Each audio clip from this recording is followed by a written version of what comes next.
ही संदर्भ में किए गए काम के बारे में वक्फ ही फैसला लेगा और बताएगा सही किया गया कि नहीं किया गया, और उसमें मैं असहाय खड़ा देखता रहूंगा। अगर इन चीजों को सही करने की कोशिश की जा रही है तो मंदिरों से एनालॉजी ड्रॉ कर दी। सर मंदिर तो जो हैं वो कई जगह आपने देखा, काशी विश्वनाथ मंदिर हो, उज्जैन महाकाल मंदिर हो, तिरुपति बालाजी मंदिर हो, इन सब जगहों पर ट्रांसपेरेंसी है, या अगर विवाद होता है तो अदालत जाने का रास्ता खुला हुआ है। यहां तो अदालत जाने का रास्ता भी नहीं है सर। नहीं, बिल्कुल है, गलत है, बिल्कुल आपको सही मालूमात नहीं है। आप वहां जो है, जो भी अगर किसी से कोई अगर हो शक कि वक्फ प्रॉपर्टी नहीं है तो वो ट्रिब्यूनल जाएगा, ट्रिब्यूनल से अगर राजी नहीं तो हाई कोर्ट जाएगा, हाई कोर्ट से राजी नहीं तो सुप्रीम कोर्ट जाएगा। ये आपको इन्फॉर्मेशन ये जो 95 में क्लॉज 3 कहता है कि इसको चैलेंज नहीं किया जा सकता, केवल ट्रिब्यूनल ही इसके बारे में फैसला करेगा, क्या ये मालूमात की कमी है? असल में यही लिखा गया है। अब जरा इसको लेकर आगे चलता हूं। सबसे पहले प्रोफेसर कपिल आपको लाना चाहता हूं।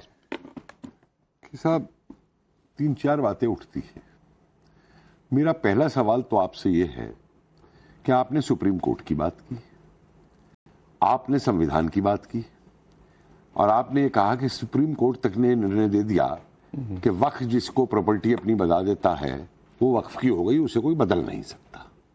अब मेरा एक बेसिक सवाल बताइए, जहां तक मैं समझता हूं वक्फ क्या है?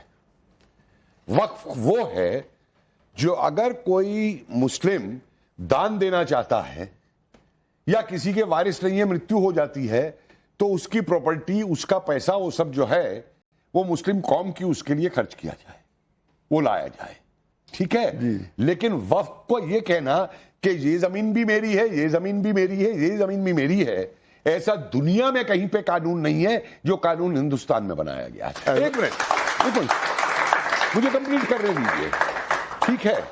उसके बाद में वक्फ का जो पैसा है वो पैसा किस में लगना चाहिए? आपने हिंदू मंदिरों की तो बात कह दी, ठीक बात है कि इतना सोना वहां पड़ा है, मैं भी ये कहता हूं कि उस सोने को कंस्ट्रक्टिव इस्तेमाल करना चाहिए। लेकिन मुझे एक बात बताइए, क्या वक्फ की ये जमीनें और वो जो हैं ये माल बनाने के लिए हैं, ये बड़े नेताओं के लिए मकान बनाने के लिए हैं? आपने खुद देखा कि कैसे वक्फ की जमीनों को कब्रिस्तान तक को नहीं छोड़ा गया रामपुर के अंदर, और वहां पे उसको लेकर के। और ये जो वक्फ का पैसा है ये कितने करोड़ों रुपए है? अगर इस करोड़ों रुपए को आप मुसलमानों में बांट दे तो आज बात होती है कि मुसलमानों में गरीबी चाहिए। महत्वपूर्ण ऑब्जर्वेशन है, इस पर जवाब ले लेते हैं मौलाना कलवे जवाब। आप कह रहे हैं कि वक्फ की जमीन को कह दिया जाता है फुला वक्फ की जमीन, फुला वक्फ की जमीन। आपको पूरा फॉर्मेट भी वक्फ का मालूम है कि वक्फ बोर्ड बनता कैसे? भाई साहब मैं तो इतना जानता हूं कि रातों रात जमीनें वक्फ को दे दी गई चुपचाप चुनाव से पहले। इस पर यूपी वक्फ बोर्ड के जितने मेंबर्स हैं सब गवर्नमेंट के जरिए बनाए हुए हैं। आप जो वक्फ में इरेगुलेशन को लेकर खुद आवाज उठाते रहे हैं, बात पूरी होने दीजिए। सब गवर्नमेंट के बनाए हुए हैं, और कोई भी वहां का ऑर्डर बगैर सीईओ जो होता है, सीईओ चीफ एग्जीक्यूटिव अफसर, जो एक हाई लेवल फर्स्ट क्लास अफसर होता है गवर्नमेंट का, जिसको स्टेट गवर्नमेंट अपॉइंट करती है वहां के ऊपर रेगुलेट करने के लिए, अगर कोई बेईमानी हो रही है तो गवर्नमेंट का अफसर उसमें शामिल है। जी हाँ, आप सही कह रहे हैं कि तुष्टीकरण की नीति के अंदर 14 के इलेक्शन से पहले रातों रात कैसे वक्फ को जमीनें दे दी गई थी सरकारों की तरफ से। दूसरी चीज ये है कि जब वो अफसर बेईमान है तो अब कैसे मान ले कि डीएम में बानी नहीं करेगा? सर मुझे तो ये लगता है नहीं। प्रोफेसर कपिल महत्वपूर्ण बात यह है कि सुप्रीम कोर्ट से जब राम मंदिर का फैसला आता है तो बहुत सारे लोगों ने ये कहा कि नहीं supreme court is supreme but is not Infallible, हम इसको भी नहीं मानते। अब अगर वहां पर मान लीजिए कलेक्टर, जो कि हमारे देश में जो व्यवस्था हमने अंगीकार की है, संविधान, कॉन्स्टिट्यूएंट असेंबली, उसके लागू होने के बाद संविधान जो हमने अंगीकार किया 50 में, उसके हिसाब से तो यही व्यवस्थाएं हमने पूरे देश के तौर पर अपने अंगीकार की ना। अब उस व्यवस्था पर हम जहां सूट करता है सवाल नहीं उठाते, जहां सूट नहीं करता वहां व्यवस्था की तरफ उंगली उठाते हैं, फिर कहते हैं संविधान जिंदाबाद। क्या यही बात है? जरा ये भी देखिए, एक बात मैं यहां आपके सामने रखने वाला हूं। धर्म संकट में यह सवाल, आपने पहले वक्फ बोर्ड की खिलाफत की, आपने बहुत उसकी क्रिटिसिज्म किया है, आपने बहुत उसकी आलोचनाएं की है वक्फ बोर्ड की खुद, और अब वक्फ बिल को सांप का बिल भी आपने कह दिया है। पहले सही कहा था आपने जो कह रहे थे, या अब सही कह रहे हैं आप? देखिए, किसी भी डिपार्टमेंट में अगर कोई बेईमानी हो तो वो डिपार्टमेंट खत्म नहीं कर दिया जाता।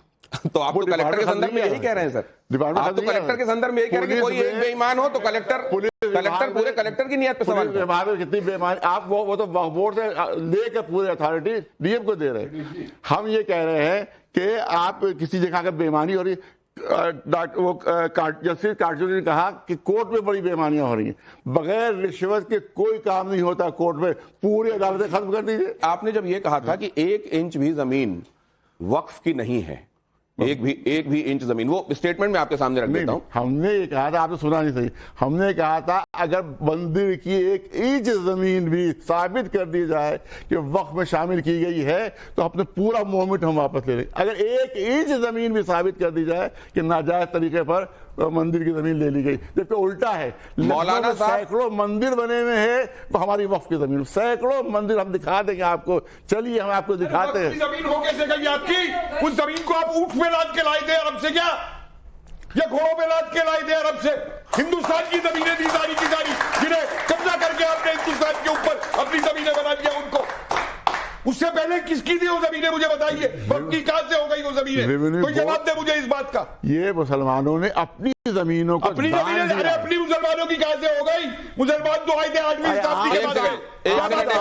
इसमें मंदिर की बात हो रही है तो मैं स्वामी जी आपसे पूछ लेना चाहता हूं, क्या वक्फ की जमीनों पर न जाने कितनी जगहों की जमीनों पर कब्जा किया है? सर, आप खुद हिंदुस्तानी नहीं है। प्रोफेसर कपिल, आप खुद ही हिंदुस्तानी नहीं है। क्या जमीनों पर वक्फ की कब्जा करके चुन चुन कर मंदिर बनाए गए? मौलाना साहब, इतिहासकार हूं मैं, 1 सेकंड, बच्चा नहीं हूं। कोटिकालावासम चतुर्भुजम त्रिलोचनम शमशानष्टक मध्यस्थम मुंडाष्टक विभूषितम। दिनेश जी, आपने अभी जो कहा कि क्या वक्फ की जमीनों पर मंदिर बनाए गए हैं, न जाने कितनी जगहों पर कह रहे हैं मौलाना साहब। देखिए, पहली बात तो भारत में, ये पूरा जो भारत है ये भारतीयों का है, और ये जो वक्फ बोर्ड बनाया गया, ये वक्फ बोर्ड जो जितनी भी जमीनें हैं भारत में, ये सारी जमीनें भारत की थी। ये वक्फ बोर्ड तो बाद में बनाया गया।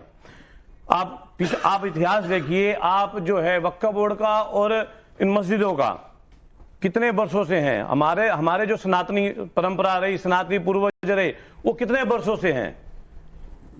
भारतीय जमीन के ऊपर वक्फ बोर्ड वालों ने बनाया है या वक्फ बोर्ड और मंदिरों ने बनाया है? आप ये देखिए। मैं तो ये कहता हूं कि वक्फ बोर्ड वालों ने हमारे मंदिरों की जगहों पर अपने स्थान बनाए हैं।